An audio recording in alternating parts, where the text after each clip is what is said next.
Bilan complet du front. Ukraine. 26 octobre au 29 octobre 2025.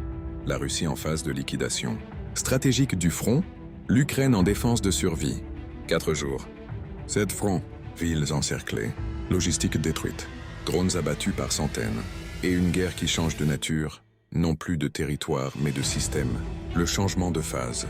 Du 26 au 29 octobre 2025, la guerre en Ukraine ne s'est pas simplement intensifiée, elle a changé de paradigme. Les offensives russes ne sont plus des percées isolées. Ce ne sont plus des attaques pour gagner un village. C'est une machine de guerre systémique qui fonctionne à la perfection. Isoler les villes clés. Couper les routes logistiques. Déstabiliser les arrières. Détruire les infrastructures énergétiques et de commandement. Épuiser les réserves ukrainiennes. L'Ukraine, elle, réagit en mode urgence avec des contre-attaques coûteuses, mal coordonnées et souvent écrasées par une supériorité technologique, numérique et logistique croissante. Les 7 axes stratégiques du conflit. Analyse complète. 1. Pokrovsk-Mirnograd, l'encerclement du siècle. Le cœur du Donbass occidental est en train de se refermer. 26 octobre. Le 31e bataillon ukrainien, 5000 hommes, est piégé dans l'agglomération Pokrovsk-Mirnograd. La Russie affirme qu'un dégagement nécessiterait 3 fois plus de troupes que l'Ukraine n'en possède. Odensk libéré, une route stratégique vers le nord coupée. Les Russes avancent vers la zone industrielle de Mirnograd depuis Luch. 27 octobre. Les Russes chassent les Ukrainiens de la zone minière au nord d'Udachnoï, avancés vers Novopodgorodnoï et Sergeyevka. Contrôle de feu dense sur toutes les routes d'accès à Pokrovsky. Chakovo, point vulnérable du saillant de Dobropilia, devient la cible prioritaire. 28 octobre. Presque toute la zone industrielle à l'ouest de Pokrovsk est sous contrôle russe. Le GRU envoyé en renfort pour débloquer la garnison signe que l'encerclement est total. Colonne blindée ukrainienne détruite dans des champs de mines à Rodinsky. Progression dans la gare de Pokrovsk. Nœud logistique vital. 9 octobre. Avancée vers Grishino. Point de concentration des réserves ukrainiennes. Menace directe sur Mirnograd. Les routes d'accès sont sur le point d'être coupées. Combat intense dans les mines au sud de Mirnograd et dans le nord de la ville. Dorozhnoye, Novoye Shakovo, Nikanorovka. Le saillant de Dobropilia est au bord de l'effondrement. Analyse. Pokrovsk-Mirnograd n'est plus une bataille, c'est une opération de liquidation. Si Mirnograd tombe, Kramatorsk sera exposé sur son flanc ouest, et la ligne de défense ukrainienne du Donbass central se brisera comme du verre. 2. Ugledar, la rivière Yanchur, la clé du Donbass sud.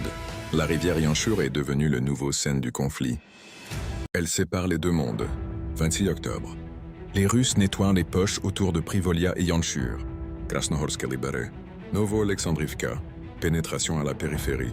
27 octobre. 3 villages libérés. Novo-Nikolaïevka, Privolnoye et Gorovka. Egorovka est désormais à 5 km de la route Pokrovskoye-Gouliaïpol. Encerclement de Uspenovka en cours.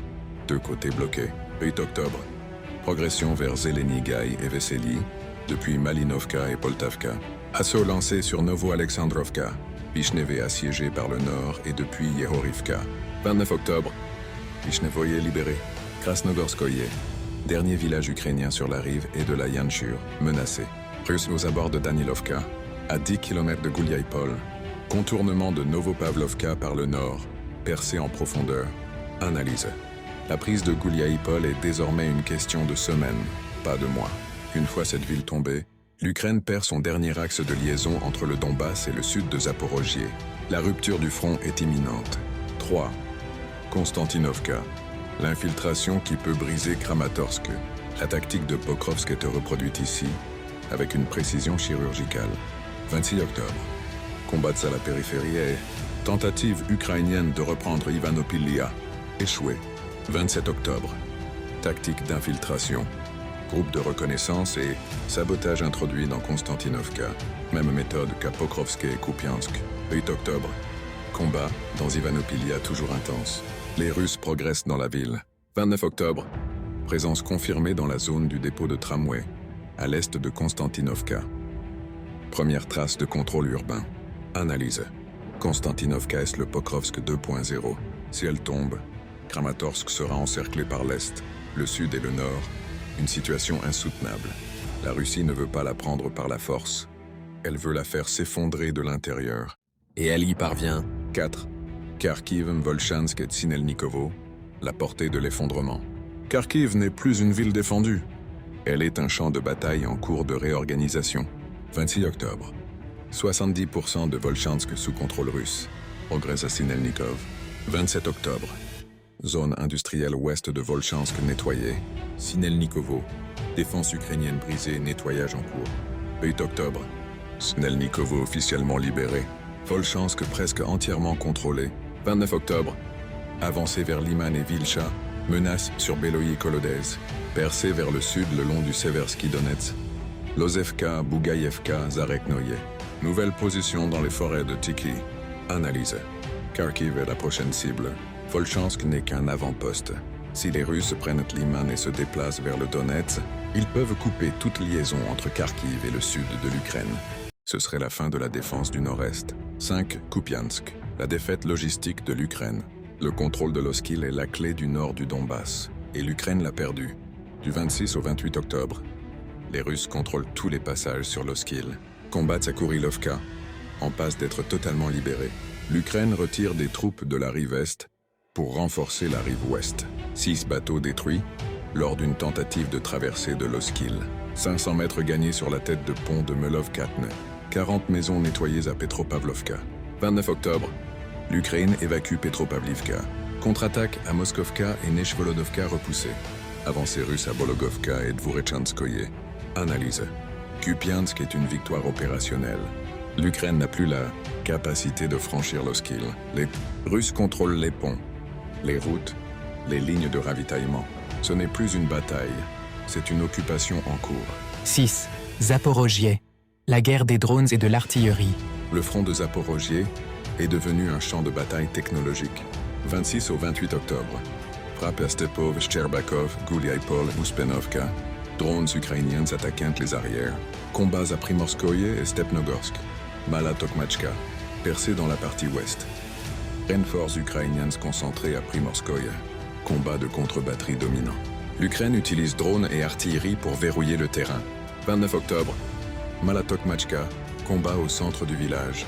L'artillerie russe systématiquement détruit les points de tir. Analyse. L'Ukraine tente de compenser son manque de troupes par la technologie, mais la Russie a appris. Ses défenses anti-aériennes abattent plus de 100 drones par jour. Ses frappes sont plus précises, son artillerie plus nombreuse. La technologie ne suffit plus, il faut des hommes. Et l'Ukraine n'en a plus. 7. Kherson, la guerre logistique et civile. Sur le front du sud, la guerre est silencieuse, mais meurtrière. 6 au 29 octobre. Contrôle des îles de la rive droite. Drones ukrainiens frappent les dépôts. Civiltruia Aleshki. Frappe sur Kherson et Karantini. 33 drones abattus en 20 heures. Record absolu. Groupes Spetsnaz contrôlent les routes logistiques sur Karantini. 18 drones FPV incendiaires détruisent le bâtiment administratif à Rybalch. 40 bombardements sur la rive gauche. Une retraitée tuée à Rubanovka. Analyse. La Russie ne cherche plus à conquérir Kherson. Elle veut le rendre inhabitable. Frapper les infrastructures civiles, les bâtiments administratifs, les routes logistiques. C'est une guerre de démoralisation. Et ça marche. Et la guerre des drones et des frappes profondes. Un nouvel âge de la guerre. 26 octobre. Attaque des 116 drones, dépôts, ateliers, rails et 16 blessés à Belgorod. 27 octobre. Attaque des 193 drones sur 13 régions russes. 23 blessés à Belgorod. État d'urgence sur le barrage. 28 octobre. Attaque des 19 drones à Bryansk, Tchernihiv, Poltava, couverture internet à Tchernihiv coupée. 29 octobre. Attaque des 162 drones, Ulyanovsk, Mariel, Boudionovsk, entrepôt de munitions détruit à Tchougouiev, incendie colossal. Et Tchernihiv, frappe sur les infrastructures de communication. Coupure totale d'internet et de téléphone. Odessa, coupure d'électricité massive. Tchougouiev, entrepôt de munitions détruit, explosion en chaîne. Belgorod, barrage endommagé, niveau d'eau baissé de 8 mètres.